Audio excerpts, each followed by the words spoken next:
मंदिरों में, शिव जी के मंदिर में स्पेशली अभिषेक होता है। हाँ। अभिषेक होता है, बड़े बड़े लोग आते हैं, बहुत। खूब सारा दूध चढ़ाएंगे। क्यों? ज्यादा दूध चढ़ाएंगे तो जल्दी से पूरी होगी हमारी मनोकामना, है ना? ये होता है। तो फिर हमारे धर्म के ऊपर फिल्म बनती है तो वो बुरी लगती है। क्यों बुरी लगती है? सही बताते हैं ना। वो OMG में गलत बताया था, PK में गलत बताया था, सही बताया था ना। बट किसी गरीब को नहीं देना चाहिए। अगर वो वहाँ बैठा है तो चढ़ाते रहो, शिव जी को चढ़ाओ, उनको मत दो। मतलब इतना बड़ा भगवान भूखा है दूध का, वो अपने दूध को हुएगा। अरे भगवान तो सबको देता है। इसका मत must you think what you से, कंट्रोल योर लैंग्वेज। कोई हिंदू मेरा दोस्त मुझे अगर गणेश की पूजा के लिए बुलाएगा और मुझे प्रसाद देगा, तो मैं एक आसान सा सवाल उससे पूछूंगा। मैं उससे पूछूंगा, ये गणेश कौन है? ये गणपति कौन है? तो वो हिंदू दोस्त मुझसे कहेगा कि ये गणेश जो है वो हमारा भगवान है, वो शिवा भगवान का बेटा है, भगवान शिवा। और ये उनकी किताबों में लिखा हुआ है कि गणेश भगवान शिवा भगवान का बेटा है। और एक दिन जब भगवान शिवा अपने घर के बाहर निकलते हैं, उनकी बीवी पार्वती अपने जिस्म से मेल निकालती है और एक बेटा बनाती है। और वो कहती है उस बेटे से कि घर के चौखट पे खड़े रहो, घर के दरवाजे के बाहर खड़े रहो और किसी को भी घर में आने मत देना, मैं आराम फरमा रही हूं। तो उसका बेटा घर के बाहर जाता है और दरवाजे पे खड़े हो जाता है।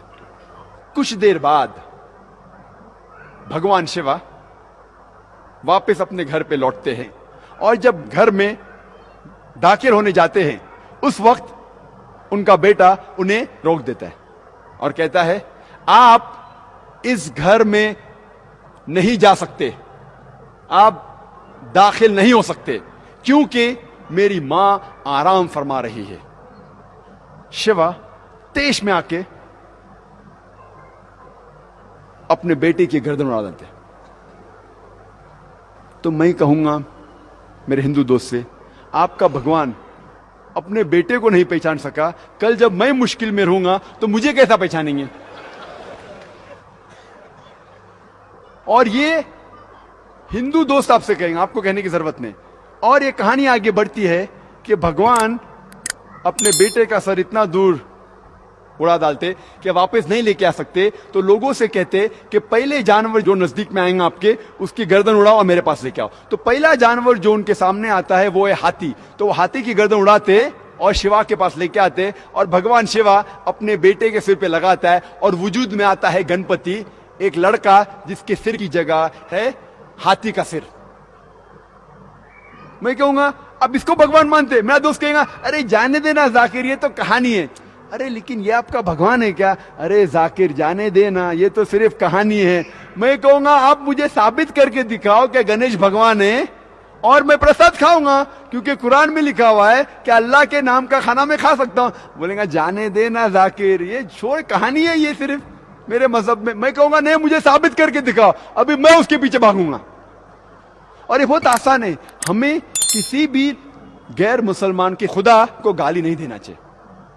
अल्लाह ताला फरमाते हैं कुरान मजीद में, सूरह अनाम में, सूरह नंबर 6 आयत नंबर 108 में, आप वो लोगों जिनकी वो पूजा करते हैं, जिन लोगों की वो अल्लाह के अलावा पूजा करते हैं, उनको आप गाली मत दो। जिन लोगों की वो पूजा करते हैं, इबादत करते हैं अल्लाह के अलावा, उन लोगों को आप गाली मत दो, नहीं तो जहालत में वो लोग अल्लाह सुब्हाना व तआला को गाली देंगे। तो हमें गैर मुसलमानों के भगवान को गाली देना हराम है। तो हमें कुछ नहीं कहना चाहिए, सिर्फ पूछना चाहिए ये कौन है, और वो हिंदू या वो गैर मुसलमान अपने आप अपना काम करेंगे। आपको उन्हें बुरा भला नहीं कहना चाहिए, इस्लाम में इजाजत नहीं है। लेकिन ये तो पूछ सकते कौन है ये, आपका गणेश कौन है, आपका भगवान कौन है? मुंह तो खोलो। हम मुंह खोलने से डरते हैं। और मैं जिस शहर में से आ रहा हूं, बंबई, आपको शायद पता होगा उसकी फिजा कैसी है, पर अल्हम्दुलिल्लाह सुम्मा अल्हम्दुलिल्लाह, ये गैर मुसलमान मेरी और इज्जत करते हैं। ये गैर मुसलमान जब मैं जाता हूं मेरी और इज्जत करते हैं। जब मैं जाऊंगा एयरपोर्ट के थ्रू, देखिए ओ जाकिर साहब आए, वो इमीडिएटली ग्रीन चैनल के थ्रू जाने देंगे। जब मैं जाता हूं दुकान पे डिस्काउंट देते, कुछ लोग फ्री भी देते। अल्लाह की बात करने से किससे डरना, हक की बात करने से क्यों डरना। अल्लाह सुब्हानहू व तआला फरमाते हैं सूरह बकरा में, सूरा नंबर 2 आयत नंबर 120 में, वलन तरदा अनकल यहूदू वलन नसारा हत्ता तत्तबियु मिल्लतहुम। ये यहूद और नसारा आपसे कभी भी खुश नहीं रहेंगे जब तक आप उनका मजहब नहीं कबूल करेंगे।